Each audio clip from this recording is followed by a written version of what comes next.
अस्सलाम वालेकुम।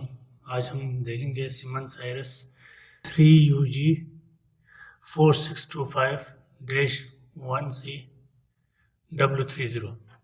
बेसिकली ये हमारे पास अर्थ लीकेज रिले है, जो कि सर्किट से जो अर्थ लीकेज होती है उसको मॉनिटर करने के लिए यूज़ होती है।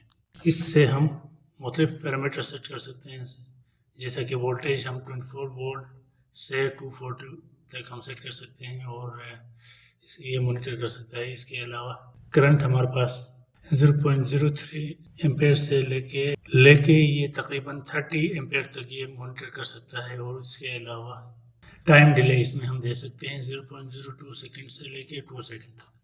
इसको ऑपरेट करने के लिए इसके साथ हमें एक सीटी लगानी पड़ती है।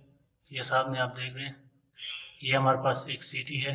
तो इस सीटी को हम जो इनकमिंग हमारे पास जो केबल्स हैं उन पे लगाएंगे और इसकी जो आउटपुट है वो लाके इसके बैक एंड पे टर्मिनल्स बने होते हैं वहाँ देना होता है। और यहाँ पे हमारे पास दो इसके इनपुट्स हैं, A1 A2, और इसके जो आउटपुट्स हैं ये हमारे पास है, इसके जो आउटपुट्स हैं 11 और 12।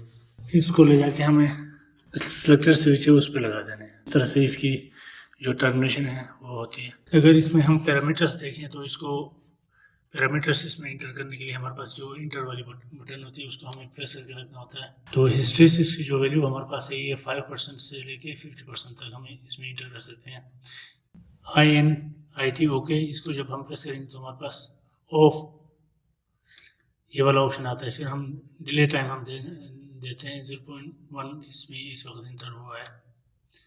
इसमें नो अगर रेस करना चाहते तो रेस कर सकते हैं। इसके अलावा ये जो हमारे पास है हाई वैल्यू है, ये जो हमारे पास अभी शो कर रहा है ये हमारे पास करंट जो मेजर कर रहा है, जो अर्थ लीकेज की जो वैल्यू है वो यहाँ पे इस सिंबल के साथ आ जाएगी। तो ये है कुछ बेसिक्स। इसके अलावा इसके ऊपर भी हमारे पास मुख्तलिफ चीज़ें इसके ऊपर लिखी गई हैं। और कोई भी वैल्यू इंटर करने के बाद ये जो दो बटन्स हैं इनको एक साथ के प्रेस करना है तकरीबन 3 सेकंड तक, फिर उसको रिलीज करेंगे और वैल्यू इसमें इंटर हो जाएगी। डिजिटल ALR है हमारे पास, और इसमें हम AC और DC दोनों को हम मॉनिटर कर सकते हैं।